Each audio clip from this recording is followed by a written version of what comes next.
Welcome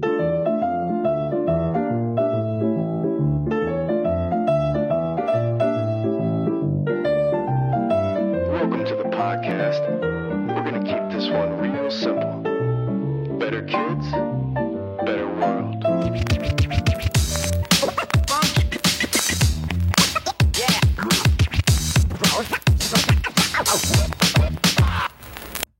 Hey everyone, welcome back to the podcast, Better Kids, Better World. This is Justin Lyons, and I am your host.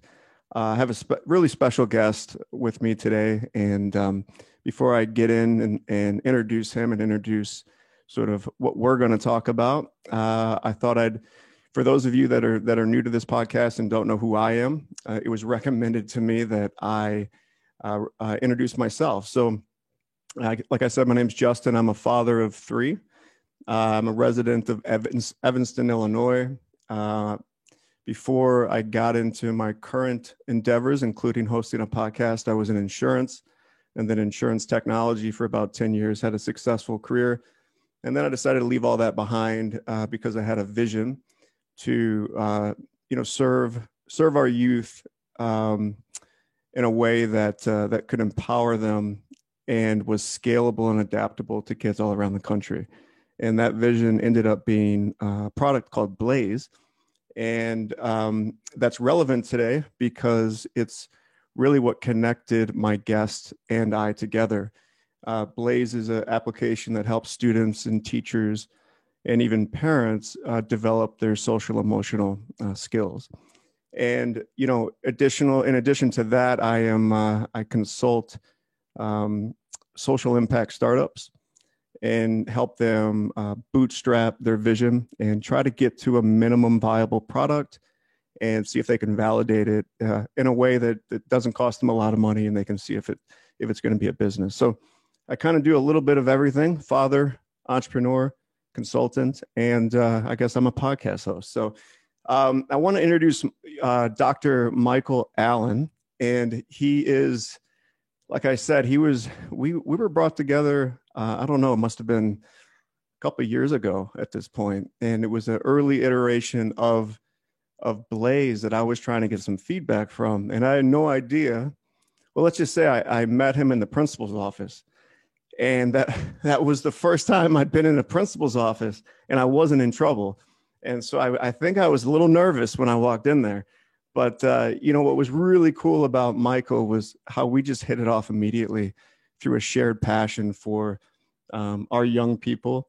And I think a deeper, more holistic way in which we need to build relationships with them and treat them as equals, as peers, and as problem solvers. And I think a lot of times, adults, we move so fast and we think we need to have all the answers, and we can fail to do that. And so I don't know who talks more, Michael or me.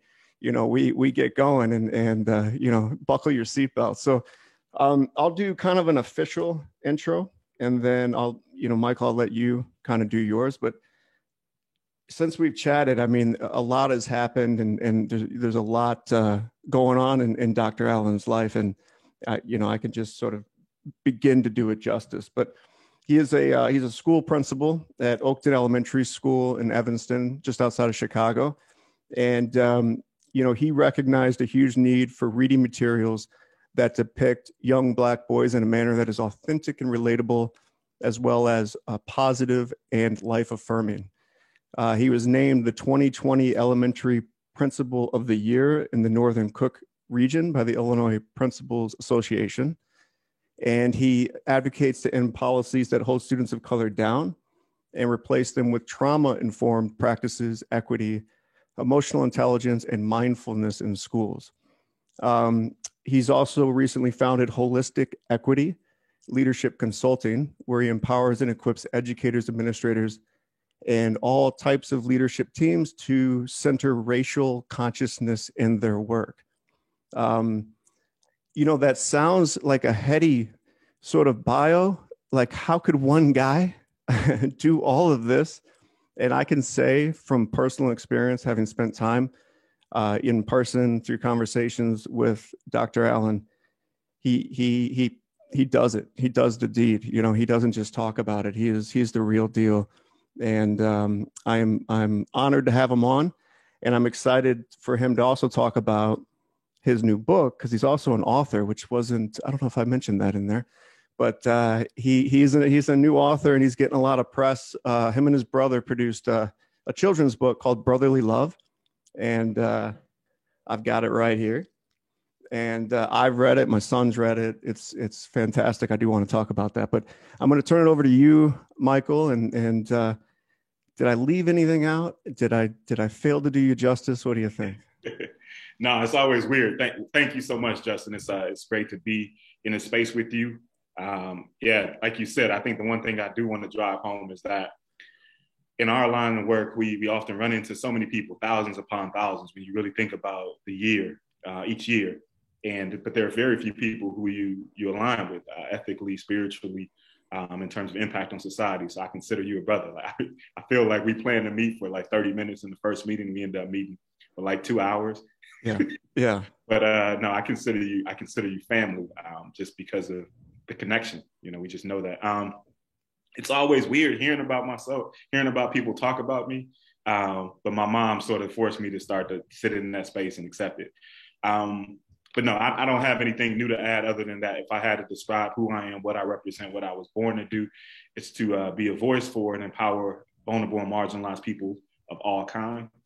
That is my life's work. So where I am at this point is heavily immersed in what that looks like from the inside out in the education system, with finding liberation for all vulnerable and marginalized people, but in particular students in this case. Yeah.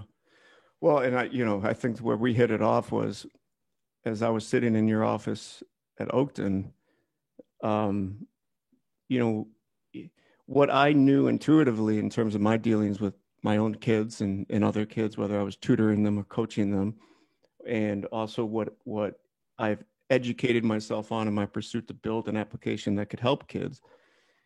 You were putting all that into action day to day with your students. When I talked about, if they could create their own trails and help themselves and help others, you're like, oh yeah, you know what? That's what I like to challenge them to do, and they light up when they do that. So I think it's not easy, it's not easy. I mean, it's for years, I'm sure, people have been saying, you got to do it this way, but it's harder to put it into practice. And I think that there's a reason you were named Principal of the Year, because you find a way to put it into practice. And I really do want to dive into that.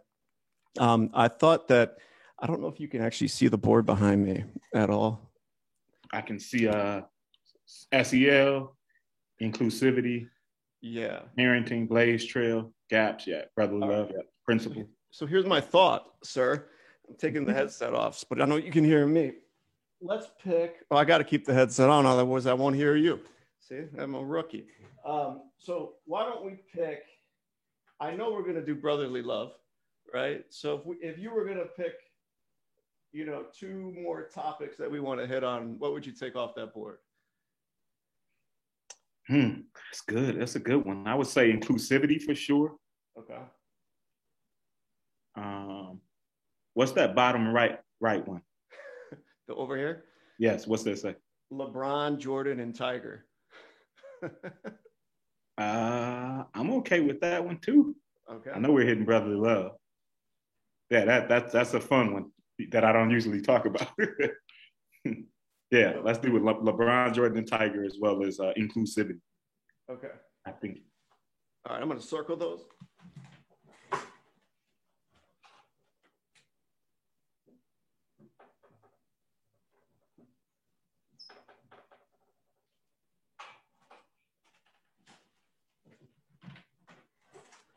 It's easy making a list for you, man, because I was like, I could just keep going on and on and on and on. Like, so I appreciate you you choosing. So do you want to start or do you want to close with brotherly love? Let's start with it. Let's start with it. Well, why don't you, for those that are listening that don't know what that is, why don't you kind of give your elevator pitch on it, and maybe just, I'll just say this from reading it. One, I really feel like I've gotten to know you and your brother a little bit, and would love to meet Gilbert someday. and really just proud of you for, this is not an easy task, to write it, to build it into your busy schedule, to collaborate with your brother, whoever your illustrator is. Like, if I'm ever writing a book, I want to find this person because it's just phenomenal. He's a beast. Yeah. So why don't you you walk us through, kind of what it is, why you did it, and kind of what this journey has been with it so far. Yeah. So I think the truth is that if Gilbert and I were in front of you, what we would probably acknowledge equally in our own way is just how brotherly love was. It first was planted in us as a seed many, many years ago. I think it was like 2004. While right after I brought him into Valparaiso, Indiana, had gotten guardianship of him and was raising him.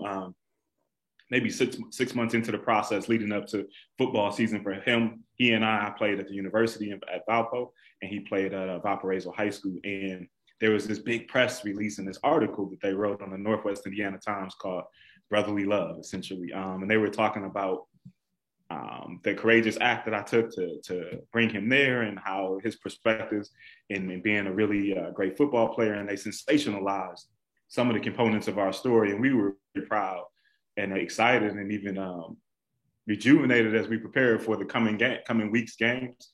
But we sort of stored that in our mental Rolodex, if you will, and was thinking one day we'll be able to tell our own story, not for the sake of entertainment, but for the sake of empowerment, liberation, and support. And we didn't know it was that deep, but we also now are conscious that the position we hold, particularly as Black, straight, cisgender men, gives a lot of weight and power and authenticity to what it means to be fully engaged on the humanity of others. And so brotherly love is really a love letter from us to our younger selves. Mm-hmm. Our goal is to try to tell and provide explicit and practical information around what we know we needed at that point in time. And we sort of are looking at it from that perspective, but then we're also doing it in relation to humanity. So one of the things I like talking about, without sounding too much like a college professor, even though I'm comfortable in that space these days, is James Baldwin, one of my favorite writers, wrote in his book for the Fire Next Time, for all the horrors of the American Negro's experiences, there's almost no language. So Gilbert and I were really trying to operationalize hope. We were trying to give language to the universal struggle of humanity with people who have been exposed to things like systemic racism, which we all are in the world. And then we wanted to provide some very practical ways to be accountable for how we are impacted by the things that we're engaging in society. So we're talking about vulnerability, we're talking about mental health, we're talking about mentors, we're talking about mindfulness as a paradigm for wellness, to be able to provide empathy for oneself, recognizing that that's how you truly repair the fractured relationship that we have with humanity internally, first starting with self and then branching out from there. So we thought, what better group of kids or people in society to target than one of the most neglected groups, which is 5th through 8th graders. Oftentimes, from my experience as an educator, we spend a lot of time on teaching kids how to read at first. And then we spend time on the kids who we're worried about in high school who are getting ready to enter the world that may not have all the skills that they need. But we neglect the most fragile population, the people who grow 7 inches in 8 months, the people whose body. That's Miles. Miles did that. It freaked me out, man. I mean, he went from like my little guy to this voice change, and he was as big as me and his butt's bigger than mine. And I'm like, who is this man walking around my house? And then the other thing that comes into play is they become self-conscious. They're not self-conscious when they're little. All of a sudden they're self-conscious. That really puts a weird dynamic into the father-son relationship all of a sudden, Yep. And if you didn't have a strong foundation in advance of that, it can be a real struggle. But, I'm glad you said that, because I agree with you wholeheartedly, and I'm going through it. Perfect. Yeah. So that's sort of the backdrop of how Brotherly Love came to fruition. It was a very interesting process in collaborating with my brother and being able to stay focused on collectivism, because even doing this project, I tended to gravitate towards being a big brother as opposed to being a partner. And did he have to remind you that a couple times, Michael? You know what he does? Sometimes I think he's too empathetic and too compassionate. Okay. He subtly did, though. He did a great job of sort of saying, like, are we doing this together, or are you just doing it and just dragging me along? So yeah, we did it together, though, nonetheless. Yeah. Well, I mean, that's a hard thing to shake when, you guys grew up, you were his leader, and but, I think like I said, when I had Miles read it, who's 13, you know, he could really resonate. I mean, what you're saying, why you did it, and for the audience of why you did it, that he's right there because, America will see him as black, even though, he's mixed. And he understands that, and he's starting to understand that more and more. But beyond that, it's this, you could even take skin color out of it for a second, and it's this relationship between an older brother and a younger sibling. Yes. And Miles really prides himself. It's not always easy, especially when you got the younger sibling, telling you off and, doing this or that. But he has a foundation of deep love for his little sister. And, and I've tried to raise him that way, that, that is the most sacred relationship that you're going to have, both of you, and you have to treat it as such. But this book gave an example of how that wasn't just when we were kids. This is when we were becoming, men, and you had that love for him. And let's keep in mind, I mean, I think in the book, he had to have a level of humility, which isn't easy for a teenage boy, to have the humility to let his brothers sort of come in and help guide him. And, so I think it showed that there was some sort of root to your guys' relationship long before, you made the decision to sort of pull him along. And, but talk about that. I mean, what was it? When I was reading it, I kept saying, God, I would love to meet the parent or parents that raised these boys. And like, where did Michael get this? Because it doesn't just drop from the sky. So can you talk a little bit about like, where did that come from? How was that nurtured in you that you would even, be that kind of leader to your younger brother? Yeah, it was. It's a fascinating question. I guess from time to time, it's always an interesting response that I watch from people when I say it. My response, it came from my mother. So so much of what my early development during my formative years was rooted in just some affirmation, constant affirmation, endless affirmation, limitless affirmation around who I was, what I could be, what I could become, and then the second piece was just this unique affinity for love. So my mom really just pumped that into me as a young person, and she really, as struggles with society and different things started to infiltrate our community with respect to drugs, and that's my dad battled drug addiction, and eventually my mom as well. I feel like there are just all these conversations, cumulative in many respects, over the course of my life. So much so that I feel like I found my space in that role for the first time, really as an 8 or 9-year-old, with some of the early conversations that my mother had. And today I recognize it was preparation.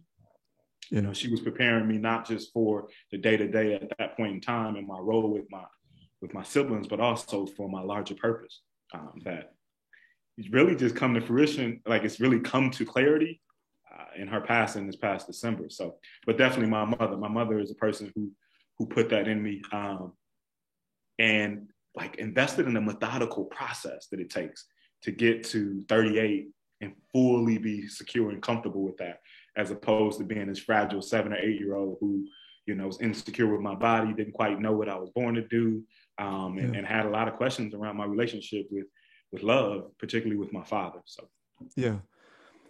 I mean, one, condolences around your mother passing. I know that's not easy, and death, especially the death of someone close to you, it definitely propels you into some deep reflection, and I think which is painful, but can also be formative, and it can be healthy, but it doesn't feel like it, when you're going through it. Yeah.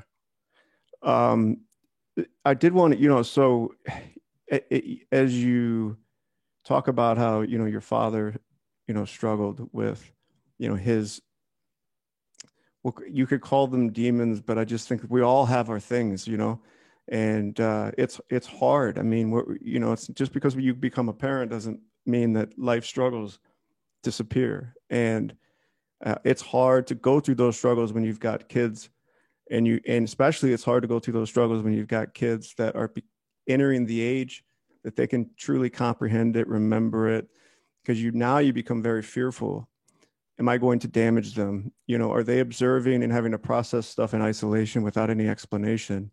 And as you were talking about how your mother also struggled, in the same breath, you said, but she was also preparing and she was explaining. And so it sounds like even though your mother had her struggles, her way of making sure she didn't lose you in that process was it, well, let me talk to him about it. Let me not pretend it didn't exist. Let me use, whether it's the struggles that we're seeing in our community or the struggles I'm facing personally, let me use all of this as a tool to teach him about life so that he doesn't have to face, these sort of trials and tribulations. Is that an accurate statement? Or, because that's how I feel that I try to manage through any of my shortcomings, or when things aren't going particularly right, I try to bring my children into it with caution,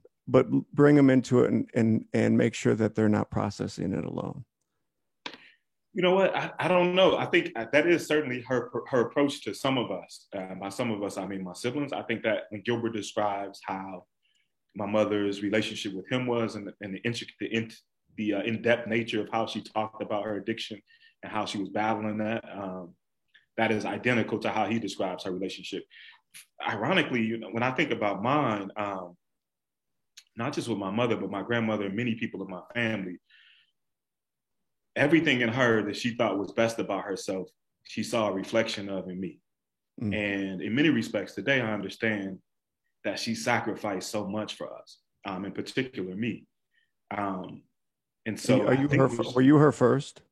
I was her second. Okay. I'm the second oldest of five.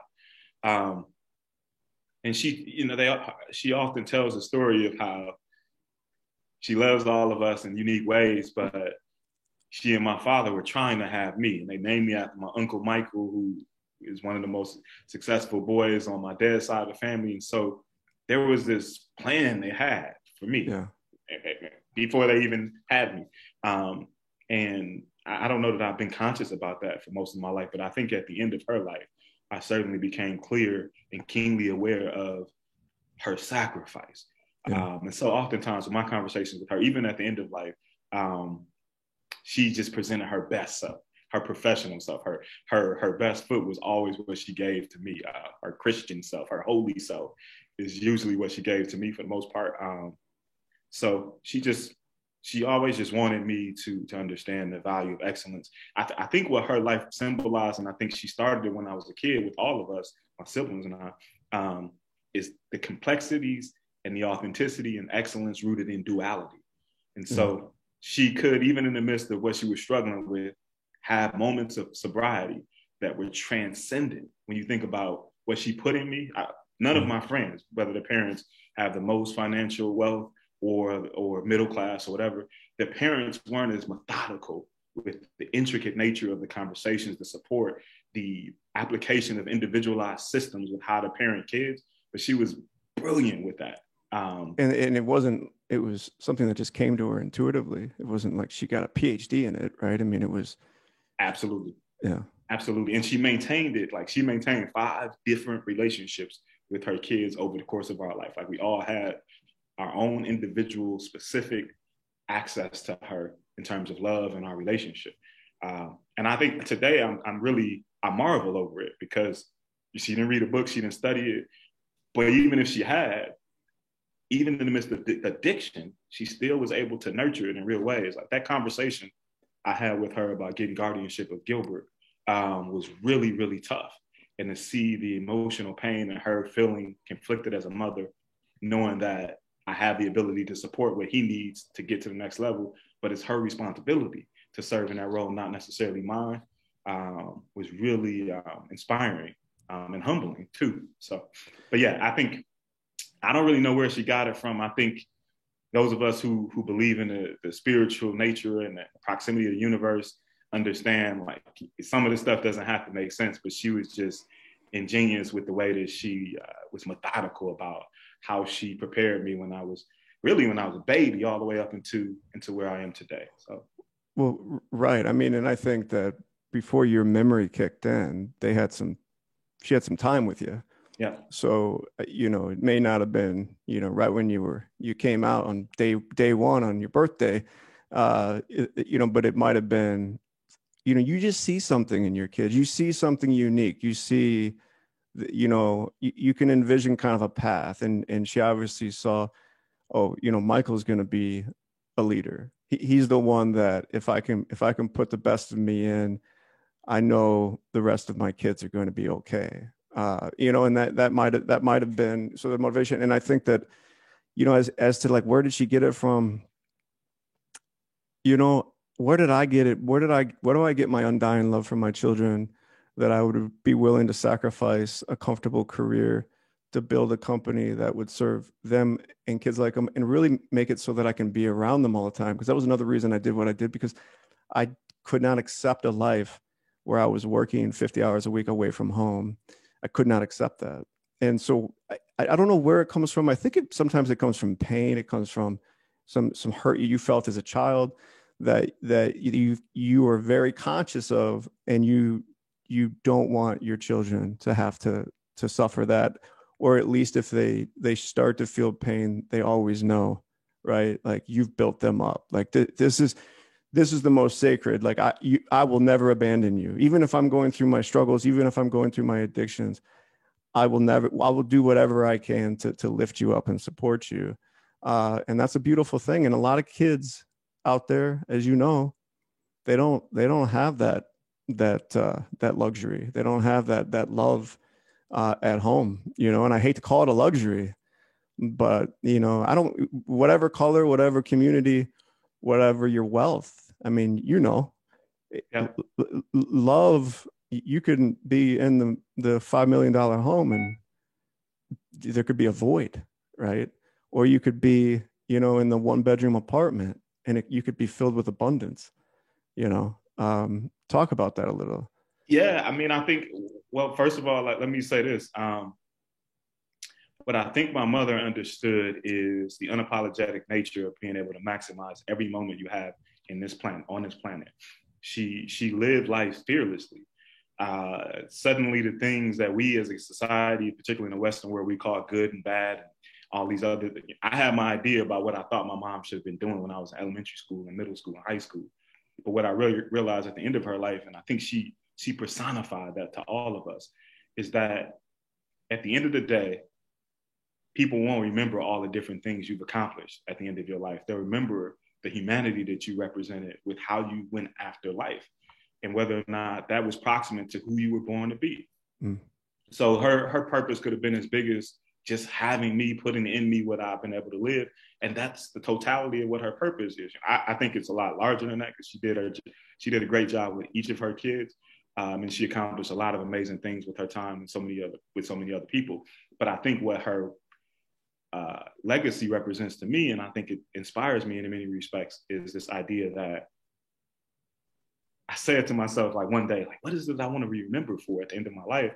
And suddenly it wasn't all those things we talked about at the beginning. It wasn't what I've been able to accomplish in the classroom, what I've been able to accomplish as a principal. It wasn't that. It was what kind of brother was I? What kind of son was I? What kind of husband am I going to be? What kind of father am I going to be? All of those things that are about the humanity that I understand about myself and I can share with people who I'm closest with. But then what do I do with that in relationship with humanity itself? And she sort of knew that, So I think, as I think about that, that's what's clear. But I think the question you're asking is, what I have learned, and you and I talked about this in many respects, according to where we were in our own consciousness, systemic racism helps no one. There are no beneficiaries. There are no winners. So what I think we have to realize, when we think about the household or the family dynamic, is all kids need constant affirmation and love. What my mom was able to provide for me was the recipe for my success. And my success is rooted in knowing that I was built to do something that's special to the universe, not a job, but I have a calling for my life that's rooted in being able to empower people, all walks of life. I'm not just saying right from a racial standpoint, but the humanity of people that's being restricted for whatever reason has to be activated. And it does exist in every household. It's unique to each child's situation, each parent's dynamic. And so it's important to be keenly aware of how to support the things we need, because if we don't, it'll have an impact on our kids and our household. Everyone has to be conscious of that. So there isn't like, you don't escape it because you go to school, you get education, and you become financially stable. You just need, it just morphs into something else. So you'll have to assess what that looks like for your household, do your best to address it within you and the other parent's perspective, or all the adults that are in the parent's life, in the kid's life, and then figure out how to mitigate that for kids, and support it that way.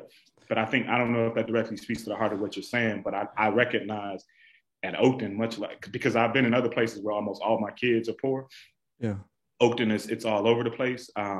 And what I recognize is, whether I'm talking about the kid that their family has the most money or a kid whose family has the least, it's the same question I have to ask myself. How can I give this young person the opportunity to express fully who they are unapologetically, and empower them to be able to grow? And they all have those emotional struggles in different ways. Yeah. And I think that's a good segue to topic 2, which is inclusivity, because, well, first, I a little comic relief. I have to tell you that this is the scariest white lady I've ever seen in my life. I had nightmares about this lady. I'm pretty sure I had her as my teacher every year. If she wasn't my teacher, she was my music teacher. She was my librarian. I don't know, but you know what? She reminds me of my 2nd grade teacher. I won't say her name, but yeah. So nice job on that. You terrified me. I'll tell Tyrus. Tyrus is the illustrator. I'll tell him. Yeah. Shout out to Tyrus, and he's really, really talented. So let's talk about inclusivity, and I'm going to give the in sort of the racial world of Evanston,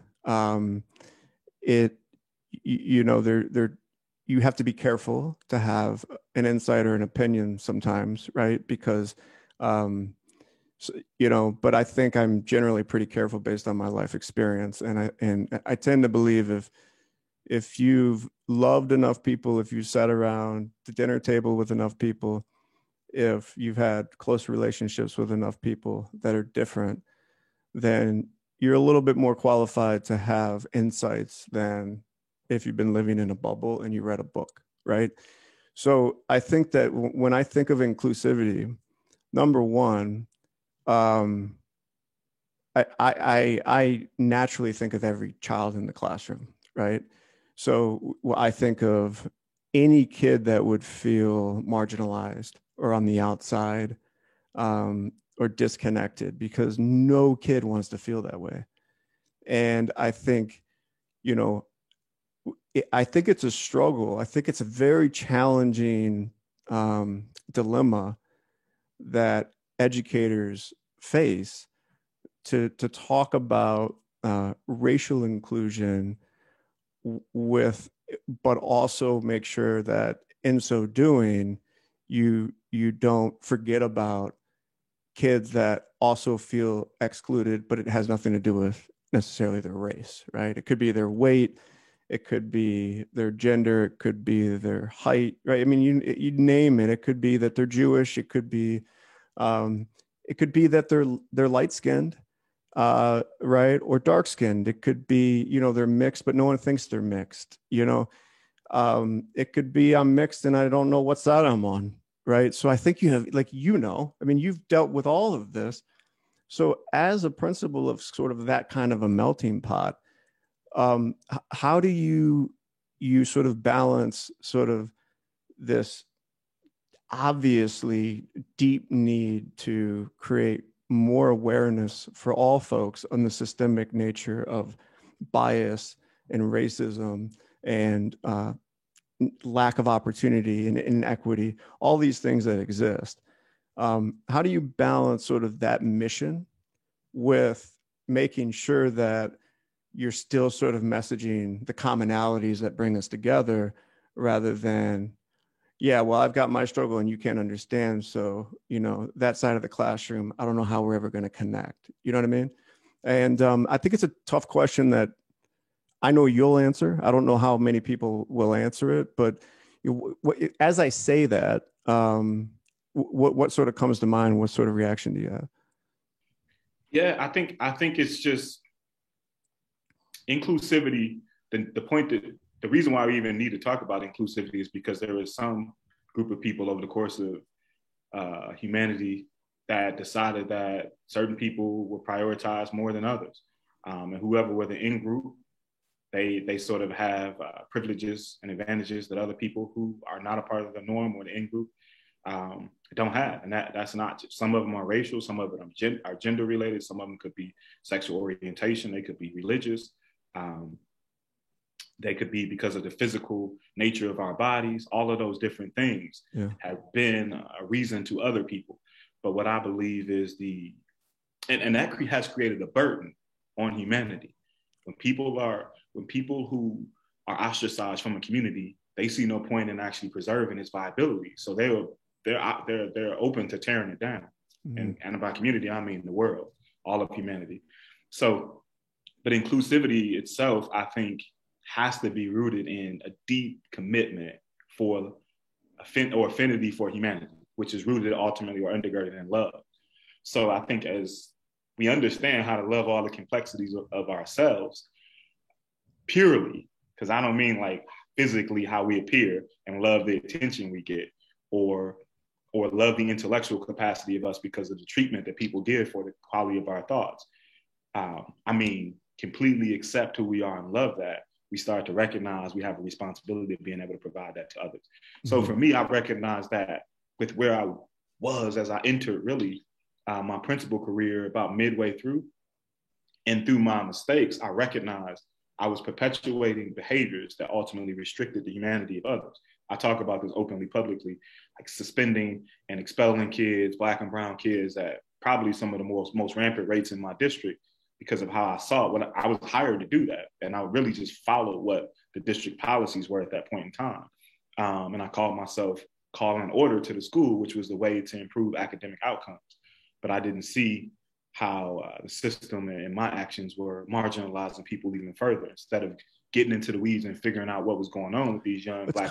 It's kind of understandable because culturally, that sort of like, I'm the male figure.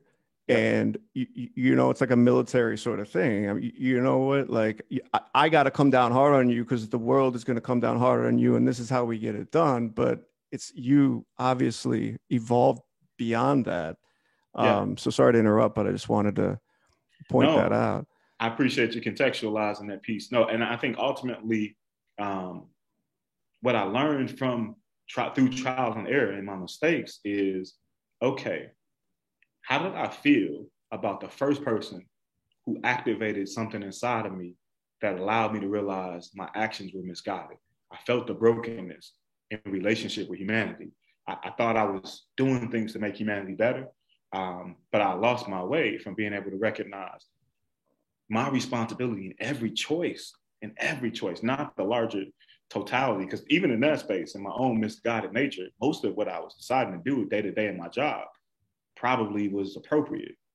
But in that case, I started to recognize how one choice, one day, could transcend an entire person's life forever. And that's how I started to be able to recognize, okay, through therapy, mindfulness, and all these other holistic strategies, something's off with me. Something's off with why I haven't unpacked that. And as I became more conscious and critical, but from a holistic perspective with my own actions, I started to recognize the value of inclusivity across the board, because it's really about empowerment, right? You can call it inclusivity if you want to, but it's my young people at Oakton, and any organization or any group that I work with, have to understand that liberation is the goal for everything. That's what quality of life really looks like. When we think about the highest level of self-actualized life, the point is for liberation, freedom of thought, freedom of opportunities, freedom of exploration, all of that. And it starts with acceptance of identity, pure identity, free from judgment of others. And so that's what I mean when I'm talking to young people. Otherwise known as self-love. Exactly. Not self adoration, not ego, self-love, loving Yes. you as you are, faults, everything. And then I just love what you're saying, because I think it's also love. It's not just you loving these children, it's getting them to love themselves, and it's getting them to love each other, Yeah. because, as you were saying, go to middle school, and all the natural sort of togetherness and inclusiveness that happened in the K-5 that maybe started to deteriorate sort of near fifth grade, it gets obliterated when they hit middle school and they all go into their factions, and so I think that yeah, I mean, so how do you balance the because sending a black or brown kid home, one, is not going to help their self-love, and it's not going to help the love amongst their peers, because the peers are going to be like, that kid's messed up, he got sent home. So it really, and then it fractures your loving relationship with that child, because they're like, why'd you do that? It's complicated, right?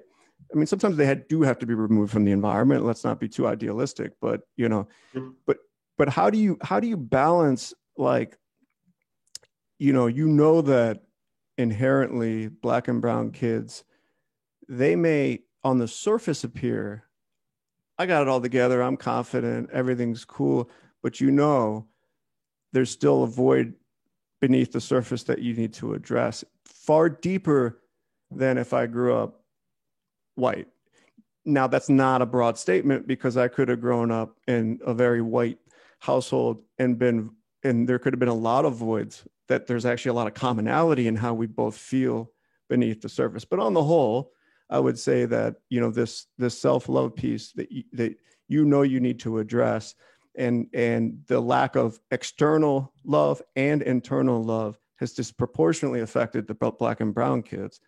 But how do you balance that mission with making sure that the other kids, the non-black and brown, and the black and brown are loving, learn to love and accept one another as sort of equals, or as peers, or, mutually respecting, where they understand sort of the intricacies of one another, which is a heady thing to say in K-5. I get it. But it, as you and I both know, these kids are capable.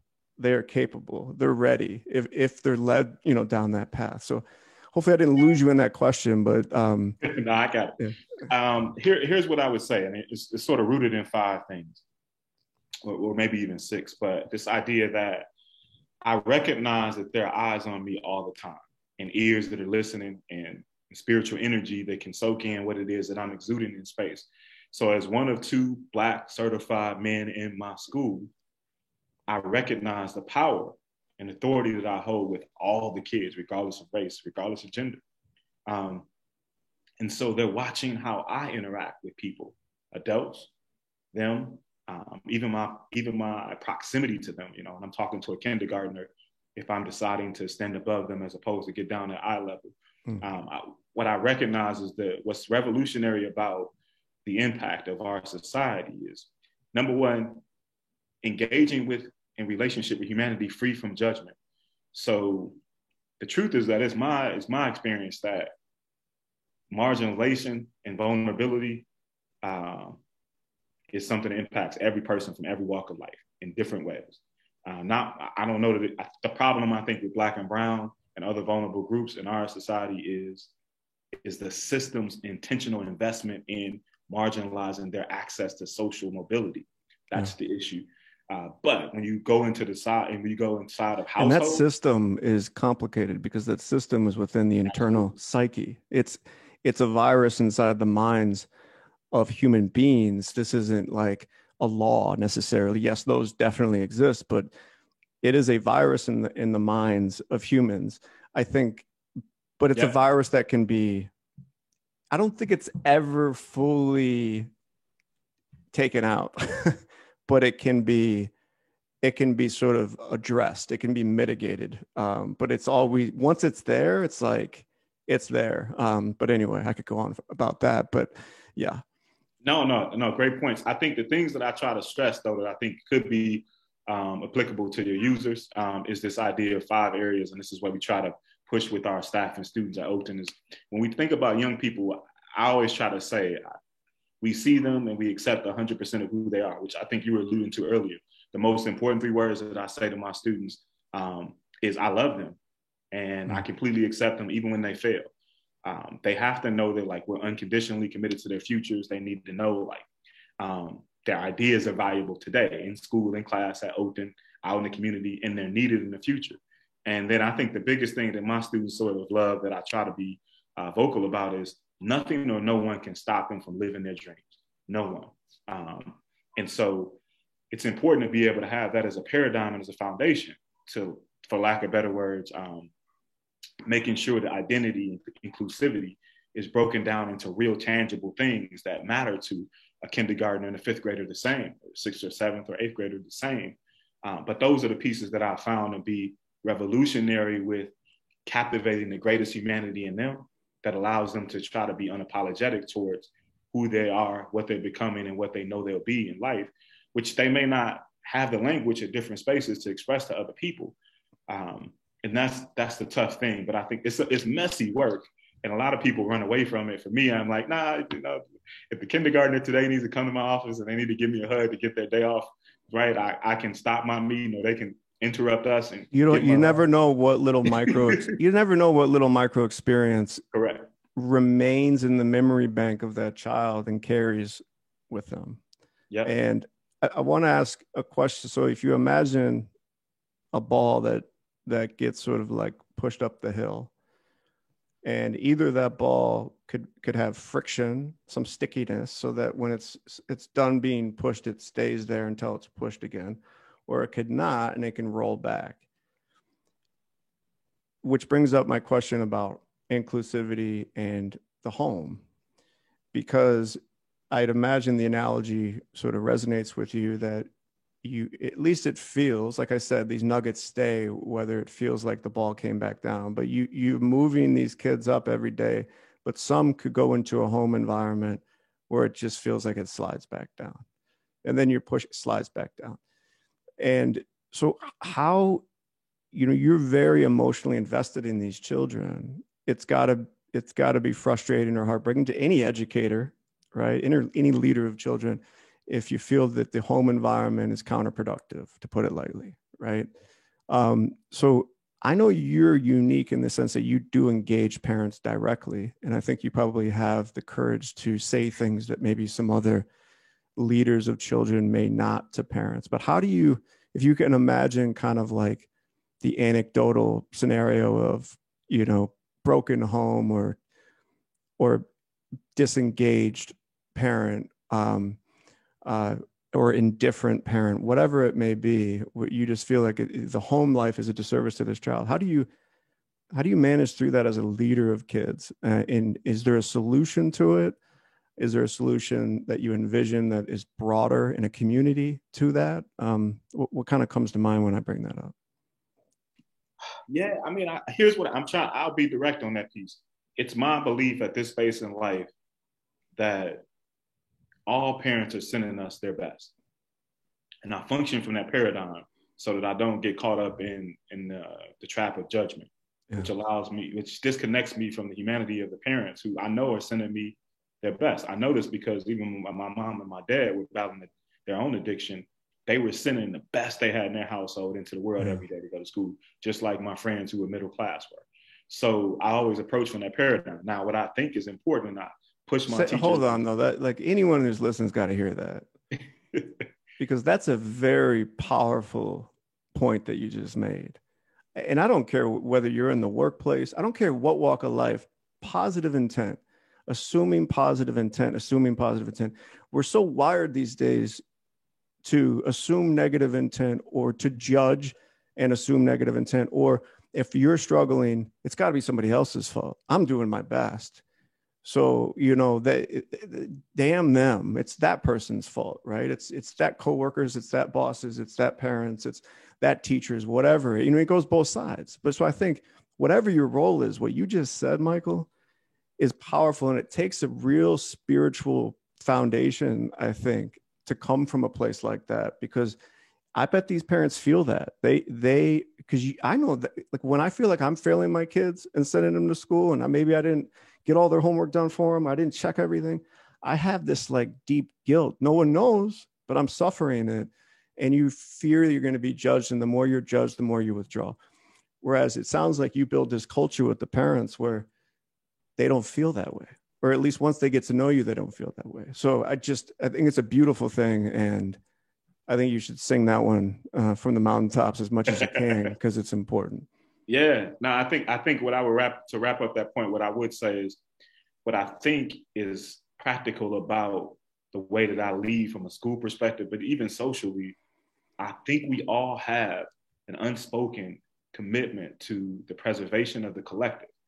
I believe in a village mentality. Like that's what got me to where I am today. It wasn't just my mom planted the most powerful part. Like she put the soil and the seed in there, right? But the people in the village, they all watered it in different ways. My mentors over the course of my life helped do that. And so I feel like with parents, they need to know that I'm just the person at school who's taken over that parental responsibility to serve in that capacity for their child. And the decisions I make, the support I make from a physical perspective, with protecting their kid, from an intellectual perspective, from a social perspective, is just to serve my role in the village. Everyone needs to see the power of the collective. And I recognize that everyone's going to have off days. People are going to have different things going on in their households. And it's not my role to get caught up on the flip side of why people can't do what I think they should do or all of that stuff. My thought is, you're sending me your best. I'll do my best today. When I need your support, I'm going to call you to activate strategies. And then we do, but I do talk candid. I can't say, hey, based on what I'm seeing, have you all thought about family therapy? Not saying that from a place of judgment. I'm saying that from seeing some things at school that I need to figure out how to support and to truly get our student available for learning. This may be a piece to really support that process. And parents, I think, can feel that it's not coming from a judgmental place. It's saying, hey, this will have some impact positively on the student outside of school as well as in school and even on the household. So yeah, I think just focusing on the village and the power of the collective, because everybody brings value. That's what I'm learning. Like I've started to understand, like everyone brings value. So I'm talking to parents who 10, 15 years ago, I may have thought, okay, you may not have the most education, you may not have these things, but within 10 minutes of talking, I realized, wow, you just said something that I can put into action to change the way I lead as a principal in my school. And you may not have the professional and it's a lonely place sometimes being a parent, because there's nobody around, building your self-esteem. It's a thankless kind of job. There's always failure as a parent, right? I mean, you fail every day. You just hope you don't, you just can't, you just have to have some pulse on when it's going awry, and always thinking about correcting your path or your behavior or whatever. And if you're always thinking like that and you're always self-correcting and it's that important to you, your kids are probably going to turn out okay. It's when you're just like, it's like whistling in the dark and there's a bunch of chaos going on, like everything's fine. No, you haven't talked to your kid in 5 days. Like, everything's not fine. But I think that I beat myself up all the time. I mean, but that pain made me start Blaze.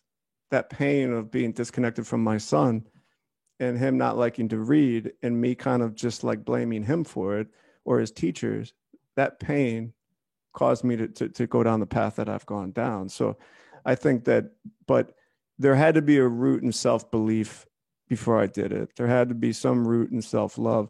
And some parents, they never had that. So I think as a leader in a community, as one of the leaders in the community, when you can make them feel that way, even for a little bit, I think it has a very powerful effect. Yeah, I definitely think, the other thing that I think is important for us to find our space for, and I'll just pick on cisgender straight men for a second, of all races. What did you say, cisgender? Cisgender. CIS, cisgender, meaning that you identify with the gender you were assigned at birth. Oh, okay. As opposed to transgender. You were assigned one gender and you identify as another gender today. Okay. But the point of saying that is the power that I recognize and the authority that I hold with being able to recognize that I have a responsibility to dealing with my whole self. So I can't continue to suppress emotions that are healthy for me or that are authentic for me for the sake of showing up and being a strong man within society's constraints. I can understand that even when I cry, that might be the most transformative way and powerful way for me to express who I am as a person, as opposed to going to the gym and working out. And that's what I think is really important. To me, my role of authority and unapologetically being able to walk into that and model it with people out loud. As a Black man who played football and was really athletic, my power doesn't come from my physical nature. It comes from my spiritual awareness, my ability to be emotionally comfortable with whatever I'm feeling and expressing that. It gives other people permission to do that as well. So I'm able to activate even my white dads. Whatever you're going through, just get it out. I mean, it's okay to cry. It doesn't make you weak. It makes you strong. But you just gave me, okay, so thank you. Now I have my excuse for not working out, because I'm just in touch with myself. If I work out, that's why I didn't work out today, Michael, because I'm just trying to be authentic. Like if I'm not trying to show up like, Did you meditate though? Probably for 8 seconds, probably I did my 4 seconds in, 4 seconds out. And then it was like, what else do I got? Wait, I got, shiny object. No, I have to, that could be a whole other episode, but I've been getting back towards taking care of me. I think that trying to survive for my family, juggling, pursuing entrepreneurship and keeping that alive by consulting while being a parent that went through a divorce last year. It's a lot that I tend to forget me. And I have people around me that care about me saying, you're going to be dead if you don't go to the doctor and you don't work out. You can't operate at this. You're not like a robot, so I think that there is, I mean, you can, like, if your mission every day was, I just have to give, but you didn't take care of Michael, that's not good for anyone either. Right. So it's an interesting balance of like your pursuit and your calling with, your self-care, So thank you for talking about the meditation. Next time we talk, I will have done that. Let's go to our final topic of the day, folks. And LeBron, Jordan, and Tiger. I won't even tee that one up. I'm just going to throw it at you. And what comes to mind? LeBron, Jordan, and Tiger.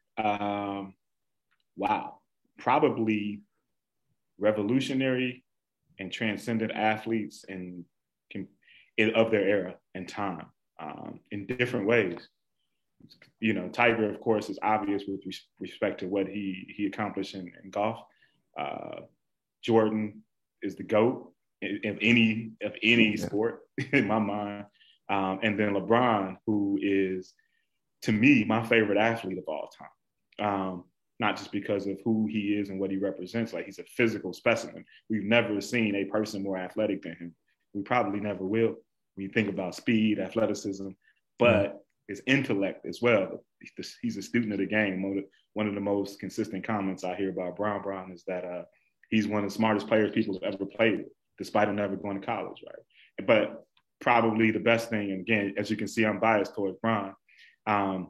He's just as amazing as a human being as he is as an athlete, maybe even better when you look at his work, his commitment to his family, communities all across the country. But yeah, so I think they're all powerful examples of excellence in their own respects. I have a special affinity for LeBron, not just because of his athletic ability and his accomplishments on the court, but I do emulate a lot of how he lives his life outside of basketball. That's a lot of how I try to internalize my life when I think about, okay, who do I want Michael to be when people are talking about me at the end of my life, or when I'm, barely able to walk and they're talking about giving me awards. I want them to talk about the things that LeBron is accomplishing off the basketball court. So. Yeah. I think what sparked that for me was I just watched the Tiger Woods documentary. I think came out beginning of the year. And it was really interesting because when I think of, Jordan and Tiger, and I'm trying to think of other athletes I'd probably throw, like Andre Agassi would probably, I'd throw in the category of, I grew up from, grade school, high school, college, watching certain athletes that I would stop everything to watch them do what they do. Mm-hmm. And even when they were behind, you just knew that something magic could happen and that they could take it on and they could win. And it was like an addiction. And I think a lot of Americans felt that way. I mean, you know, and I don't know if LeBron ever got that stat. You know, LeBron has had a more of an eclectic, I think, career, you know, but I think he still has that aura. But I didn't grow up with LeBron. I grew up with these other guys, so I'm biased, you know. And I think that I always admired them. I always admired them in the sense that I want to be, whatever I end up finding that's my thing, I want to be that competitive. I don't want to quit. I want people to be like, how the hell did he pull that off? But then I watched that Tiger Woods documentary and I started reflecting, and I said, you know, usually you hear like self-help gurus that say, you know, be positive, like you gotta focus on it, you gotta sacrifice for it, it's gotta be the most important thing, you never quit, resilient, and that all sounds great. But then I started thinking, and I said, well, after, you know, you look at Tiger Woods' life, and I say, but every time I sacrifice for that, what am I sacrificing? You know, every time I'm putting all of my focus into that, what am I not putting my focus into? You know, if I have the resilience for that at such a high level, where am I not resilient? And you know, you look at Tiger and it, you know, I mean, his has been so front and center, you know, his shortcomings. Whereas maybe, you know, Jordan, I think they existed, but, you know, he sort of had the PR gods behind him, and I don't think it ever, and maybe it never was as bad, or I don't know what it was, but I think Andre Agassi, it turns out he was, I don't know, taking meth, or I don't know what he was doing, but he had his shortcomings. You hear this all the time, and we don't talk enough about, like, great, they became that great, and that's amazing, but what about that other side, the other half, right? So as you're looking at, you didn't think I was going to pivot this back to education, did you? See, I got you. I think that these guys are incredible, and I admire them. I don't know if any of them, as a human being, in terms of, I don't know them. Let's just put it that way. I don't know them. I haven't spent time with them. So, you know, you're hesitant to put them on a pedestal for your children, because there's things that we don't know about them that you would never want your children engaging in, right? And I don't know that, but generally speaking, that tends to happen with people that reach such a peak. So how do you know, like, what are your thoughts about this when, you know, to be so excellent at something, there's you're sacrificing, you're less resilient, you're less focused on these other things like your children or your relationships or, you know, integrity. You know, so what comes to mind as I talk through that? And that's a tough conversation to have with kids, because you want them to have their idols and all that, but there's a reality behind it as well. Yeah, I mean, what I'm triggered in that, and even if I think about like my own perspective, like whenever I cross the threshold of having kids, and how I talk to my mentees, the truth is that there's only one you. I read this article not too long ago. I can't think of what the title was, but it was essentially centering the focus of a man who identified as Asian, and he was a multimillionaire.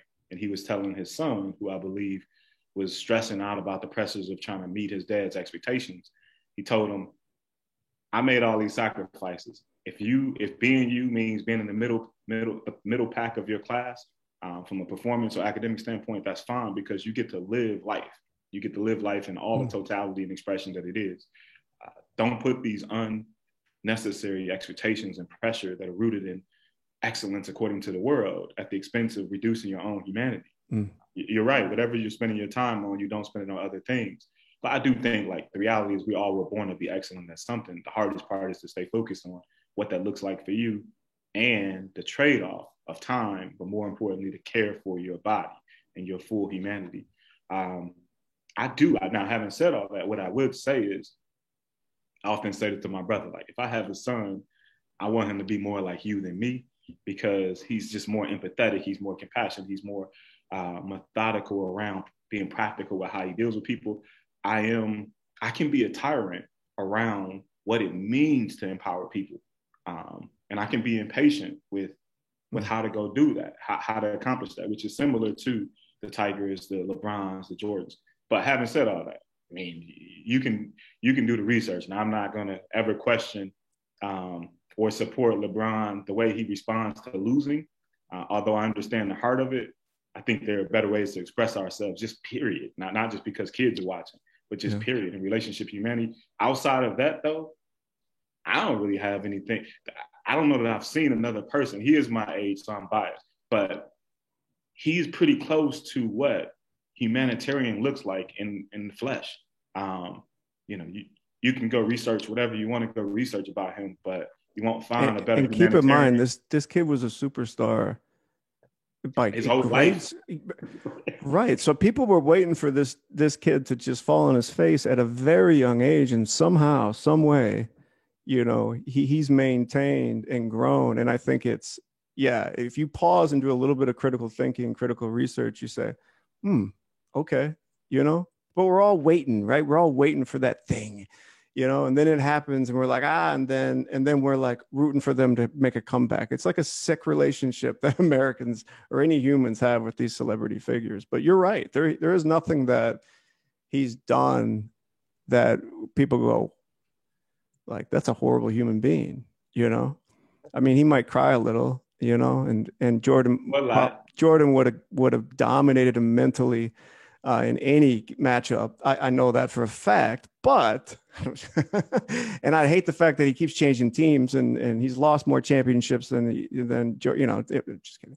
But I think that here's a guy that's committed to his children, and he's he is willing to take a risk and make commentary socially, and that's a good thing, and when you do that, you're going to make mistakes. It's going to come out wrong. You're going to slip up. And you have to have the courage to do that. So I think there's a lot to be said about him as an example. I have a feeling that when his career is ended, he's going to continue to be that kind of leader to young people. No question. I think he just represents this idea. Before LeBron, athletes only could be athletes. He's a human being. He sort of is at least a current modern face of what liberation for athletes could look like. I mean, I think that certainly there's more things I imagine that he would want to express, considering where he is in life and all the different things that are going on in the world. But he's the closest that we've come in my lifetime, and even from a historical perspective, with the proximity to who he is at his core and how much of that he can share in the world without fear of retribution. People coming back and trying to say things. So I think, he's a great human being. As you know, I can talk about Brown for days, but what's interesting is, like, I grew up on Jordan too, and I grew up with Tiger too. Now, what I will say about LeBron is that I entered college when he entered the NBA, or he entered the NBA, I think a year or two after I entered college. And so as a man, I grew up with him. Like, as an adult, I get to say, okay, where Brian is still playing basketball 18 years in, I guess I got to keep doing this thing, right? It's like Tom Brady. It's like, what? He's my age. I'm like, God, what am I crying about? Dude, but I don't have like all the, what do they do? Like something therapy, like where they free, I don't know. Cryotherapy. Yeah. I don't have all the, we don't spend $1 million on our health per year. Not yet, at least. No, not yet. We strike it big, though, we might, though. Yeah, for sure. Well, hey, man, I know this probably went longer than you planned for, and I appreciate you hanging in there. But it's been a joy. That's why I love doing this. I mean, just having good conversations, and hopefully you were able to talk about some things new that aren't sort of run in the mill, and hopefully the folks listening, you got something out of it. If you get a nugget out of it that can have a positive impact on you, then I think we've done our job, right? Thank you. No, it's been a pleasure to be here. Great space. I appreciate you and your listeners for listening to me. I don't know if I said anything that profound, but it's always great. You did. For me, you did. Anyway. And my dog, you could see a glimmer of him back there, but he's been hanging tough. I put him in here. Otherwise, if somebody comes up in the front of the house, but anyway, hey man, it was a pleasure. I hope you have a wonderful weekend. Congrats on all your success. And I just look forward to staying connected to you, brother. Thank you. Same here. Hey everyone, I want to thank you for listening. If you get a chance, go to blaze.school/journey and have a look at my story.